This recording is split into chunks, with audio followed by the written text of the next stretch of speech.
And welcome to the Abundology Podcast. My name is Renee Spears, and I'm an abundance and business mentor, and I help people have more money, love, time, and joy in their lives.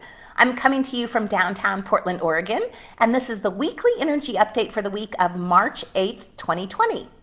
Every Sunday, I talk about how the energy is going to be for the week ahead, and I also infuse the show with some positive vibes, so you get a positive energy boost just for listening. And tomorrow is the first full moon supermoon of the year. This year we have 3 straight full moon supermoons, and this is the first one.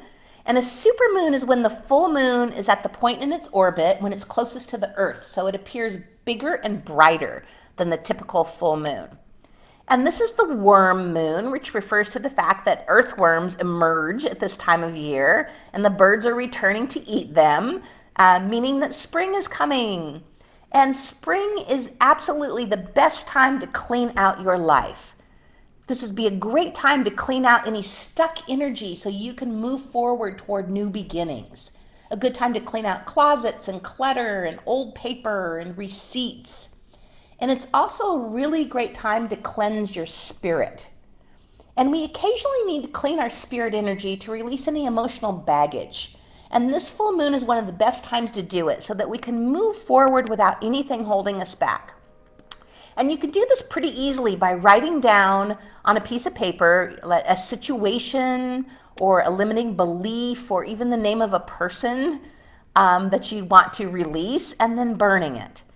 And as you're burning it, you're going to watch the smoke go up into the air and picture what you have written about going up into the Great Spirit and releasing it from your life. And Native Americans have always used smoke in their sacred ceremonies because of the belief that the smoke is going up to the Great Spirit. And you can do this as many times as you need until you feel like you've released anything that's holding you back. And you can also smudge, because smudging is another powerful cleansing ritual used to remove negative energies. And many of us have smudged our home, but you can also smudge your spirits, your mind, and your body. And you do that just by taking your lit smudge stick, and you start at your feet, and you use the figure 8 motion, and you move the stick up your body until you get to the top of your head. And at that point, the energies have been released and go up in smoke to the Great Spirit. And Native Americans have practiced this ceremony for thousands of years as a sacred smoke bowl blessing. And you can make it a really nice full moon ritual for yourself, a nice little sacred ceremony that releases anything that you have that you need to release before you can move forward. There is so much energy revolving around this full moon because we're coming to the end of the Mercury retrograde on March 9th. And then we have the full moon supermoon, the first supermoon of the year.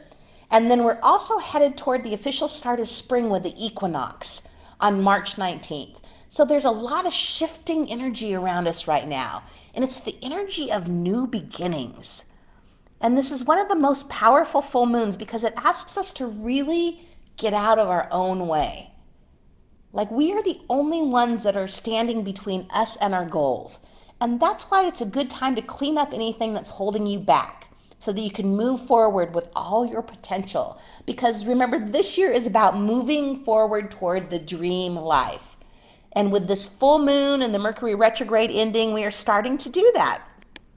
So don't let anything get in your way, especially any fears about the coronavirus or the economy. We're just going to keep moving forward toward our goals and the dream life.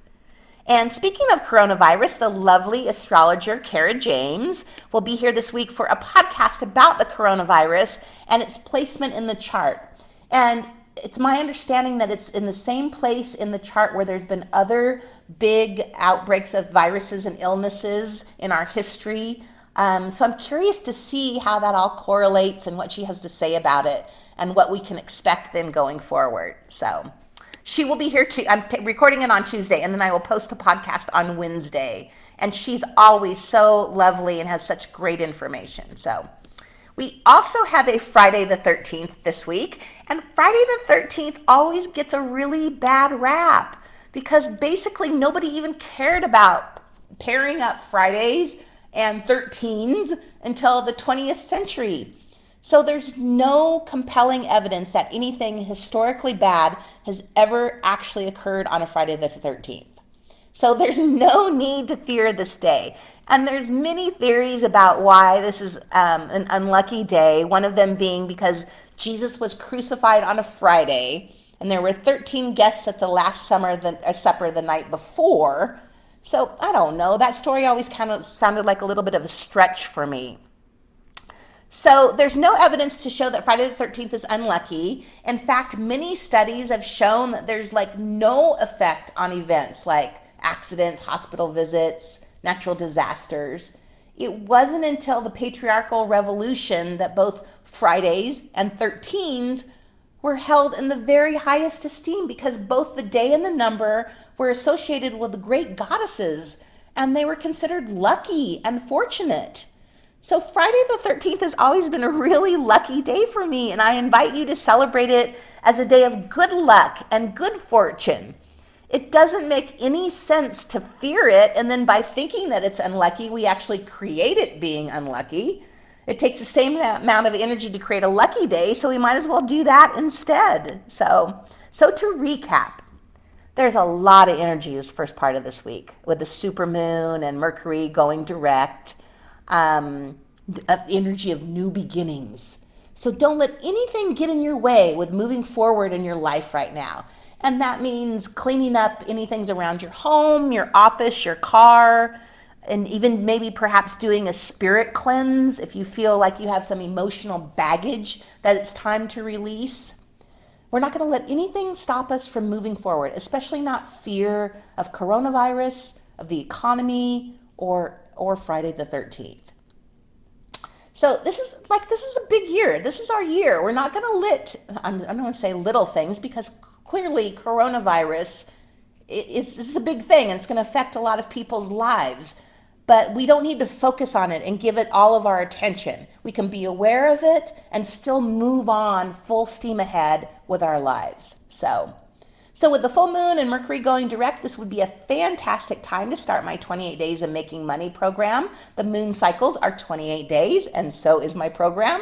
So you can find that on Abundology.com under my products page. And I will post the podcast with the astrologer Kara James about the coronavirus on Wednesday. As always, thank you for listening. Enjoy the full moon and spring energy and the new beginnings. I love that new beginning energy. Enjoy it, and I will talk to you next week.